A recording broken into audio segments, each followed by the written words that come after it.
Hi there, in this video, I'm going to show you on how you can generate an AI image using Filmora. But before we get into that, make sure that you're using the latest version of Filmora.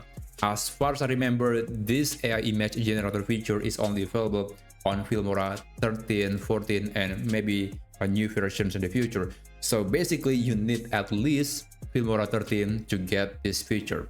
Anyway, what you need to do now is go to stock media right here at the top left corner of the screen, and then click AI image.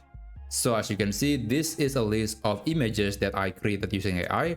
Now to create new images, you have to describe what images that you want to generate. For example, I'm going to try to create images of, let's say, polar bear. And here at the bottom, you'll see there is an option to choose the style of the picture. There are many styles that you can play around, but I want to try something simple like realistic landscape. So I want to see a picture of a polar bear in the Arctic, for example. And then go to settings. This is where you can change the aspect ratio of the image. There is 16:9, 9:16, 3:4, 1:1, etc. So just pick the one that you think is appropriate for your Filmora project. Now, when you're done, you can click generate and just let AI do its work. Now, this process usually will take less than a minute, usually maybe around 20 seconds is in my experience. So it's actually not taking so long, and we just wait until it finishes.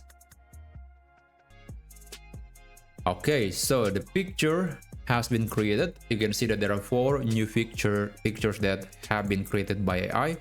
So I could preview the result by clicking on the image.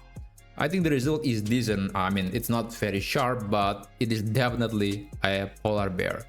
And you can also download the pictures, so the next time you open Filmora again, these pictures will be available in this menu in the stock media and then AI image menu. It's going to be available, so you don't have to recreate new images for new project.